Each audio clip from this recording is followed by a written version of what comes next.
শয়তান আসলে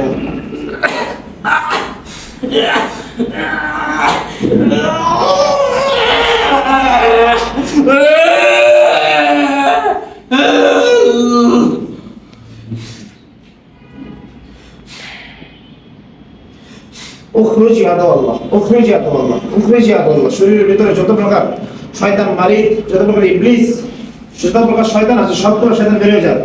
বিসমিল্লাহির রহমানির রহিম। আল্লাহ পাক রব্বুল আলামিন সব কিছু বের করে দেন। শরীরের উপর যত জাদু বান্ডলার উপরে যা আছে সব বের করে দেন, সব বের করে দেন। তোমরা কোথেকে আসছো বলো তো?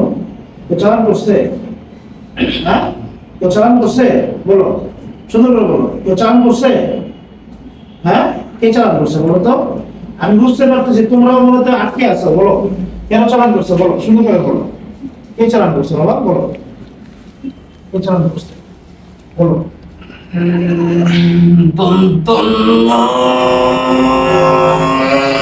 কষ্ট হচ্ছে? তোমাদের কষ্ট হচ্ছে?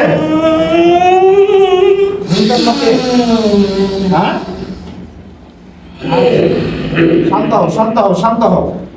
আমি বুঝতে পারতেছি কষ্ট হচ্ছে। কে চালান করছে বলো তো? আমার কাছে বলো, আমি সব ঠিক করে দেবো। বলো ইনশাআল্লাহ, বলো বলো বলো বলো। আমার কিছু বলো, সব কিছু সুন্দর করে বলো, সুন্দর করে বলো, বলো ও বলো। বসো, সুন্দর করে বসো, তুমি বসো, বসো বসো। আচ্ছা বলো, এখন বলো, বলো বলো। এখানে এখানে এখানে বসো, এখানে চেয়ারে বসো, বসো। আচ্ছা বসো, ঠিক আছে।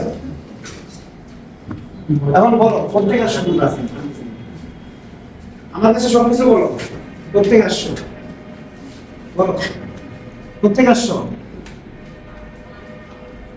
ছেলের কাছে কোথেকে আসছো? কোথেকে আসছো? কোথেকে আসছো?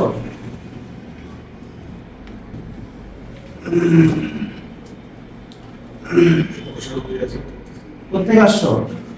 ওই রুগীর সাথে কি সমস্যা দেখো তো? দেখো ওই রুগীর সাথে কি সমস্যা? দেখো ওই রুগীটা দেখো কি সমস্যা?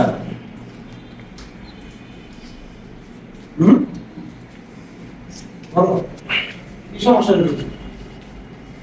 বলো।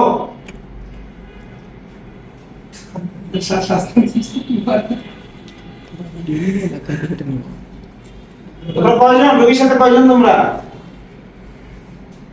একজন। তুমি নিজে দেখে আসছো?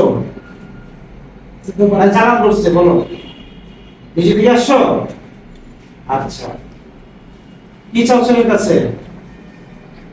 কিছু চাও না? ছেলের কষ্ট দিচ্ছ কেন বাবা? কষ্ট দিচ্ছ কেন? কষ্ট দাও না? এই যে ছেলে শরীর বাঁকা ফেলতেছে, কষ্ট দিচ্ছ কেন? কবে থেকে?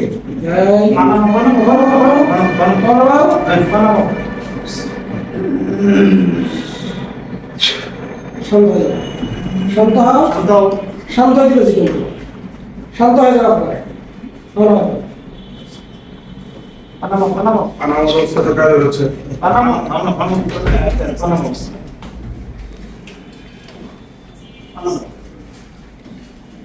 শুনো, কেন আসছো? কেন আসছো? কেন আসছো? তুমি বেদনা করতেছো কেন? এমনিতেই কথা বলো।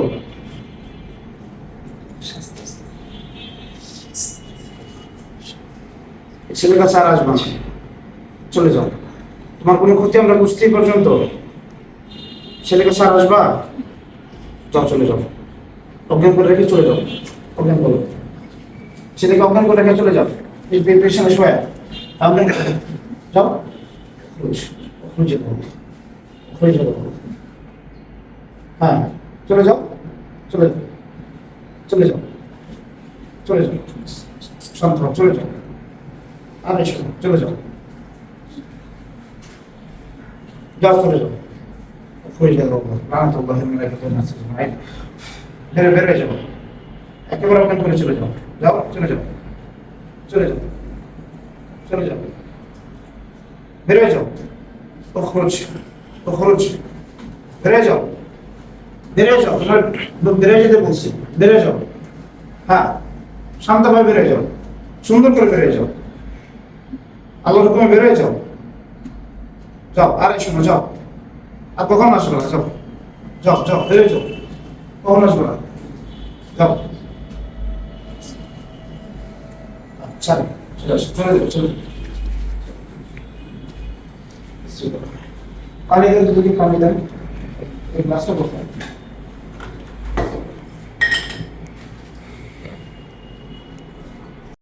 বিসমিল্লাহির রহমানির রহিম। বাবু মিয়া, বাবু মিয়া, চোখ খুলো। বিসমিল্লাহ, হ্যাঁ, চোখ খুলো বাবু মিয়া। এদিকে তাকাও, দেখি, বলো বিসমিল্লাহ, বলো বিসমিল্লাহ, বলো মুখ মুখে বলো বিসমিল্লাহ। পানি খাবা? খাও, খাও। হ্যাঁ, শুয়ে বসো, শুয়ে বসো, শুয়ে বসো। শরীর ভালো লাগতেছে না? আচ্ছা, ওঠো, ওঠো, ওঠো, একটু শোন, আসবেন, সমস্যা নেই। আচ্ছা, একটু সুন্দর করে বসো, আমি একটু কাজ করে একটু শুনতে চাই। শুনে, ঠিক আছে, হ্যাঁ, ঠিক আছে।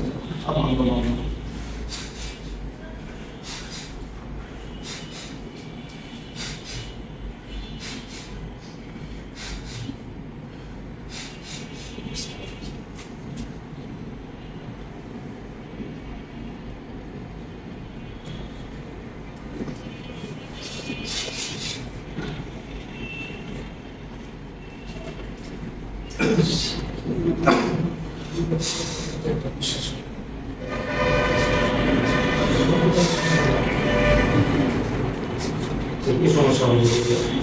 জিন্দা নিয়ে আসি। 2 বছর আছে। আইয়া 1.5 বছর গেছে বাসা। ইনশাআল্লাহ সমস্যা হবে না, ইনশাআল্লাহ। ঠিক আছে। বাবু মিয়া, খাওয়া দাওয়া হচ্ছে সকালে? নাস্তা খাওয়া হয় না?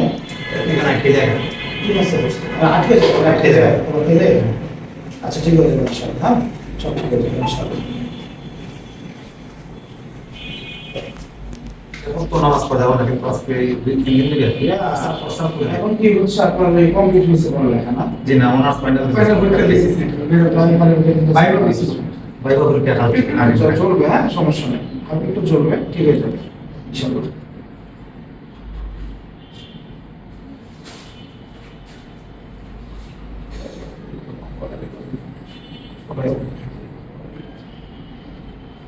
হালকা একটু চলবে, সমস্যা নেই, সব ঠিক হয়ে যাবে। বিসমিল্লাহির রহমানির রহিম, বিসমিল্লাহির রহমানির রহিম, বিসমিল্লাহির রহমানির রহিম। বিসমিল্লাহির রহমানির রহিম।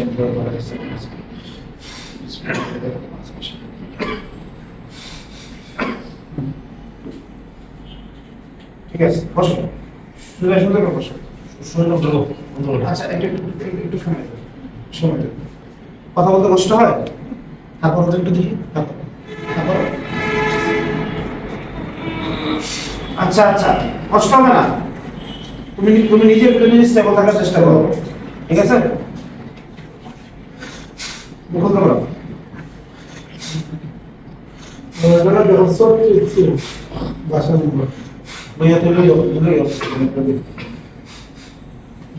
বলো ইয়া আল্লাহ, বলো ইয়া আল্লাহ, ইয়া আল্লাহ।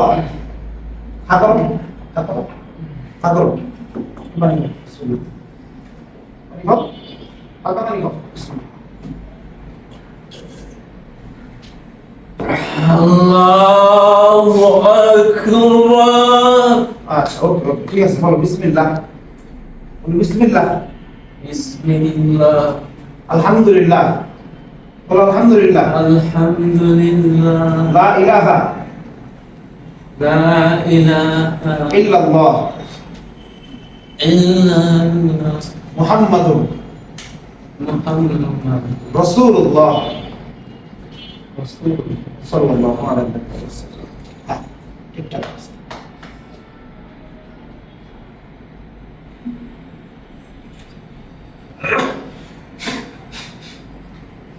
ঠিক আছে, সুন্দর করে বসা। আচ্ছা তোমার আসসালামু আলাইকুম রহমতুল্লাহি ওয়া বারাকাতুহু।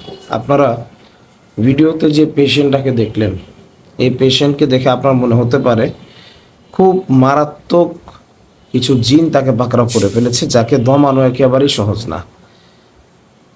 আসেন এই পেশেন্টের ব্যাপারে কিছু গুরুত্বপূর্ণ কথা বলি, যেখান থেকে আপনাদের শিক্ষণীয় কিছু বিষয় থাকবে। এই পেশেন্টকে মূলত পক্ষে জিন চালান দেওয়া হয়েছে। জিন চালান দেওয়ার মাধ্যমে তার শরীরে জিন ঢুকিয়ে দেওয়া হয়েছে। তবে চিকিৎসার ক্ষেত্রে ঝামেলার বিষয়টা কোথায়? যখন এই পেশেন্টের শরীর থেকে আপনি সত্যি সত্যি যে জিনগুলো চালান দেওয়া হচ্ছে এগুলোকে যখন আপনি সরাবেন অথবা জ্বালিয়ে ফেলবেন বা বের করে দিবেন, তারপরেও দেখবেন পেশেন্ট ঠিক হবে না। অন্যতম বড় কারণ কি? কখনো কখনো জিন চালান দেওয়ার কারণে বা জাদুর কারণে পেশেন্ট মানসিকভাবেও রোগী হয়ে যায় এবং তার ভিতরে একটা ক্যারেক্টার পর্যন্ত ক্রিয়েট হয়ে যায়, যে ক্যারেক্টার থেকে তার কাছে এরকম মনে হয় সে নিজে জিন অথবা তার জিনের যে ক্যারেক্টারটা সেটা অ্যাক্টিভ হয়ে যায়। বাস্তবে যদিও ওই মুহূর্তে তার ভিতরে কোনো প্রকার জিন নাই। এই সমস্ত পেশেন্টদের ক্ষেত্রে অনেকে যেটা করেন, শুধুমাত্র রাকিদের কাছে বা মুদাব্বিরদের কাছে নিয়ে যান চিকিৎসা করার জন্য। তাদের চিকিৎসা তারা করে, তারপরে পেশেন্ট আর সুস্থ হয় না। অনেকে কি করেন, সিজোফ্রেনিয়া মনে করে অথবা আপনার অন্যান্য যেই মানসিক সমস্যা আছে এগুলো মনে করে শুধুমাত্র ডক্টরের কাছে নিয়ে যান, ডক্টরের চিকিৎসাই করেন। কিন্তু ভেতরে যে জিন চালান করা আছে এটাও যে শেষ করতে হবে সেটা আর করেন না। আসলে এই ধরনের পেশেন্টদের ক্ষেত্রে করণীয় কি? বর্তমানে এই সমস্যাটা অনেক পরিমাণ বেশি। আমরা যে কয়টার জিন জাদু রোগী পাচ্ছি, ম্যাক্সিমাম রোগীর একই সাথে জিন জাদুর সমস্যা থাকছে, পাশাপাশি মানসিক সমস্যাও থাকছে। এই ধরনের পেশেন্টের ক্ষেত্রে উচিত হচ্ছে একদিকে আধ্যাত্মিক যে চিকিৎসা আছে এটা নেওয়ার মাধ্যমে ভিতরে থাকা জিন এবং জাদুর সমস্যার সমাধান করা। 2 নাম্বার দায়িত্ব হচ্ছে পাশাপাশি ডক্টরের শরণাপন্ন হয়ে ব্রেনে যে এফেক্টগুলো পড়েছে অথবা মেডিসিনাল যে চিকিৎসা যেটা নেওয়া দরকার সেটা পরিপূর্ণাঙ্গ রূপে নেবে। একসাথে দুইটা জিনিস কম্বাইনলি চালায়া যাবে, ইনশাল্লাহ সমস্যার সমাধান হয়ে যাবে। দেখা গেল আপনি ডক্টরের চিকিৎসা নিলেন, বারবার মেডিসিন নিয়ে যাচ্ছেন, ফায়দা হচ্ছে আলহামদুলিল্লাহ, কিন্তু ভেতর থেকে যখন আপনার জিন এবং জাদুর সমস্যা থেকেই যাবে তখন এরা কিন্তু ভেতর থেকে বারবার আবার ক্ষতি করবে। এক পর্যায়ে পেশেন্টার মেডিসিন দিয়ে সুস্থ করার পদ্ধতি থাকবে না, বারবার আক্রান্ত হবে। আবার আপনি শুধুমাত্র দেখা গেল আধ্যাত্মিক চিকিৎসা করলেন, কিন্তু মানসিক সমস্যার ক্ষেত্রে যেই ট্রিটমেন্টটা আছে সেটা করলেন না, তো সেই ক্ষেত্রে দেখা যাবে কি পেশেন্টার চূড়ান্ত রূপে সুস্থ হবে না। এই জন্য আমাদেরকে দুইটা দিকে ফোকাস করতে হবে, 2 ধরনের ট্রিটমেন্টই করতে হবে, তারপর যে পেশেন্ট সুস্থ হবে। দেখেন, আপনি একজন রাকির ব্যাপারে মুদাব্বিরের ব্যাপারে অভিযোগ দিতে পারেন, গালি দিতে পারেন, আপনি চাইলে একজন ডক্টরকে গালি দিতে পারেন। গোটা দুনিয়ার যত চিকিৎসা ব্যবস্থা আছে সবাইকে গালি দিয়ে একদম গোষ্ঠী উদ্ধার করতে পারেন, এটা আপনারটা আপনি গালি দিয়ে করতে পারেন, কিন্তু আফসোসের বিষয় এতে কি আপনার রোগী সুস্থ হবে? আপনার রোগী তখনই সুস্থ হবে অথবা আপনি তখনই পরিপূর্ণাঙ্গ সুস্থ হবেন যখন আপনি নিজে থেকে সুস্থতার প্রত্যাশায় একসাথে আল্লাহর কাছে সাহায্য চাইবেন, রুহানি চিকিৎসাও নেবেন, পাশাপাশি ব্রেনে যে ইফেক্টগুলো পড়েছে সেই ব্রেনের ইফেক্টের জন্য আলাদাভাবে ডক্টরের শরণাপন্ন হবেন। ইনশাল্লাহ দেখবেন শতভাগ ফায়দা হয়ে যাবে। এমন অনেক রোগী আছেন যারা খাওয়ানো জাদুতে আক্রান্ত হন। খাওয়ানো জাদুতে আক্রান্ত হলে নর্মালি কি হয়, পেশেন্টদের পেটের ভিতরে প্রচুর পরিমাণ গ্যাস্ট্রিক হয় এবং পাশাপাশি আলসার পর্যন্ত হয়ে যায়, মাথার চুল পড়ে যাওয়া, মেজাজ খিটখিটে, এমন অনেক ধরনের সমস্যা হয়। এখন একটা বিষয় দেখেন, এটার ক্ষেত্রে অনেক পেশেন্টদেরকে আমরা এমন পেয়েছি, তাদেরকে যদি আমরা বলি যে আপনি একটু আলসারের সমস্যার জন্য ডক্টরের মেডিকেশনে থাকেন, পাশাপাশি খাওয়ানো জাদুর যে সমস্যা আছে এটার সলভের ক্ষেত্রে কাজ করতে থাকেন, আমরা তো করেই দিচ্ছি, তাদের কথা হচ্ছে না হুজুর, আলহামদুলিল্লাহ আমি এই খাওয়ানো জাদুর সমস্যার সমাধানের ট্রিটমেন্ট নিয়ে যেহেতু ফায়দা পাচ্ছি আল্লাহর রহমত, আমি আর ডক্টরের কাছে চিকিৎসা নিব না। অথচ উনি সিম্পল একটা বিষয় বোঝার চেষ্টা করে না, আপনি যতই ফায়দা পান যা কিছুই হোক, আপনার মেডিসিনের মাধ্যমে যে আলসারের ঘাটা ক্ষতটা পূরণ হওয়ার যে বিষয়টা আসবে এটা তো বাবা আপনি রুকিয়ার মাধ্যমে পাবেন না, এটা তো সম্ভব না। হ্যাঁ, আপনার আরাম লাগছে রুকিয়া করার কারণে বা আপনি যে তদবির করছেন এর কারণে আরাম লাগছে, আপনি সুস্থ হচ্ছেন ক্রমান্বয়ে, সেটা জাদুর সমস্যার সমাধান হচ্ছে। আজকে আপনি আপনার গায়ের ভিতরে যদি একটা ছুরি বিঁধে যায় অথবা একটা কাঁটা যদি বিঁধে যায়, সে কাঁটা আপনি যতই তুলে সরান আপনার ক্ষত কি থাকবে না? ক্ষত তো থাকবেই। ক্ষতটা শুকানোর জন্য তো আলাদাভাবে সেখানে ব্যান্ডেজ করা অথবা সেটার ভিতরে মেডিসিন দেওয়া বা এটা ক্ষত শুকানোর যে ওষুধ সেটা তো আপনাকে খেতে হবে। এতটুকু সিম্পল বিষয় মাথায় রাখলে দেখা যায় যে আমাদের চিকিৎসা যারা আমরা নিচ্ছি, যে সমস্ত রোগীরা চিকিৎসা নিচ্ছেন আর কি, প্রত্যেকজন রোগী শতভাগ ফায়দা পেয়ে যাবে ইনশাআল্লাহ। আলহামদুলিল্লাহ, আপনার ভিডিওতে যে রোগীটাকে দেখলেন, আমাদের এই ভাই, উনি ইয়াং মানুষ একেবারেই, এবং উনি একজন স্টুডেন্ট, খুবই মেধাবী একজন স্টুডেন্ট। ওনার বাবা বা ওনার ফ্যামিলির মানুষ আমাদের কাছে নিয়ে এসেছিলেন। আলহামদুলিল্লাহ, আমরা একদিক থেকে আধ্যাত্মিক সমস্যা সমাধানের কাজগুলো করে দিয়েছি, পাশাপাশি আমরা বলেছি যে আপনারা ডক্টরের শরণাপন্ন হন। আলহামদুলিল্লাহ, এখন পেশেন্টের অবস্থা আগের চেয়ে তো অনেকটা ভালো। আমাদের সাথে ওনার বাবা রেগুলার কানেক্টেড আছেন, রেগুলার যোগাযোগ করছেন। আলহামদুলিল্লাহ, হয়তো উনি ভিডিওটা দেখবেন। আমি দোয়া করি আল্লাহ পাক রব্বুল আলামিন ওনার এই সন্তানকে পরিপূর্ণাঙ্গরূপে সুস্থ করে ওনার কাছে আবার ঠিক আগের মতো ফেরত দিয়ে দেখ। এবং আপনারা সকলে দোয়া করবেন। আমাদের যে কটা পেশেন্ট আছে, আসলে আমরা পেশেন্টের কাজগুলো চ্যালেঞ্জ হিসেবে দেখি, এক একটা কাজকে খুবই চ্যালেঞ্জ হিসেবে দেখি, যেন সুন্দরভাবে সমাধান করা যায় এবং এটার একটা বেটার রেজাল্ট আনা যায়। এবং সেটার জন্য যা যা কৌশল অবলম্বন করা দরকার, রুকিয়া লাগলে রুকিয়া, তদবির লাগলে তদবির, যদি কোনো প্রকার ডক্টরের চিকিৎসার পরামর্শ দেওয়া প্রয়োজন হয়, সেটাও আমাদের পক্ষ থেকে দেওয়ার চেষ্টা করি। তবে সব কিছুর শেষে একটা মেসেজ আপনাদের জন্য আজকের ভিডিওতে রেখে যেতে চাই। আপনারা অবশ্যই চেষ্টা করবেন, যে সমস্ত রোগীরা যে কোনোভাবে জিন অথবা জাদুর কারণে মানসিক হোক, শারীরিক হোক, যে কোনো একভাবে ক্ষতিগ্রস্ত হয়ে গিয়েছেন, একসাথে যেমন আধ্যাত্মিক চিকিৎসা নেবেন, পাশাপাশি সেটা সমাধানের জন্য এক্সট্রা কী কী পদ্ধতি অবলম্বন করা যায় সেগুলো করার চেষ্টা করবেন ইনশাআল্লাহ। সকলের কাছে দোয়া চাচ্ছে, আপনারা আমাদের জন্য দোয়া করবেন, আপনাদের খেদমতে যেন সবসময় লেগে থাকতে পারি। অনেকে আমাদেরকে বিভিন্ন সময় কল করে থাকেন, প্রশ্ন করে থাকেন, আমাদের বর্তমান লোকেশন জানতে চান। আমাদের বর্তমান লোকেশন মধ্যবাড্ডা, ঢাকা। যারা যারা আমাদের কাছ থেকে চিকিৎসা নিতে চান অথবা আমাদের সাথে রেগুলার যে কোনো বিষয়ে যোগাযোগ করতে চান বা অনলাইন কোর্স কেন্দ্রিক রুকিয়া বা তদবির শিখতে চান যারা, তারা আমাদের স্ক্রিনে দেওয়া যে নাম্বার আছে, নাম্বারটিতে যোগাযোগ করবেন। ইনশাআল্লাহ সরাসরি আমার সাথে কথা বলতে পারবেন। তাছাড়া আমার অফিস সহকারী যিনি আছেন, ওনার নাম্বারে কল দিলেও কথা বলতে পারবেন ইনশাআল্লাহ। আল্লাহ পাক রব্বুল আলামিন আপনাদের সকলের হায়াতের ভিতরে বরকত দান করুক, ঈমান আমলে বরকত দান করুক। সকলের কাছে অনুরোধ থাকবে, আমলি জিন্দেগি করেন, ইনশাআল্লাহ জিন্দেগি সুন্দর হয়ে যাবে। ইখলাসের সাথে চলেন, ইনশাআল্লাহ আপনার কবর সুন্দর হয়ে যাবে, আপনার ইহকালীন দুনিয়াও সুন্দর হয়ে যাবে, পরকালীন দুনিয়াও সুন্দর হয়ে যাবে ইনশাআল্লাহ। আল্লাহ পাক রব্বুল আলামিন আমাদের সকলকে সুস্থতার সহিত সুন্দরভাবে প্রত্যেকটি ফিতনার বিরুদ্ধে লড়াই করার তৌফিক দান করুক। আমিন। ওয়া আখির দাওয়ানা আনিল হামদুলিল্লাহি রাব্বিল আলামিন। আসসালামু আলাইকুম ওয়া রাহমাতুল্লাহ।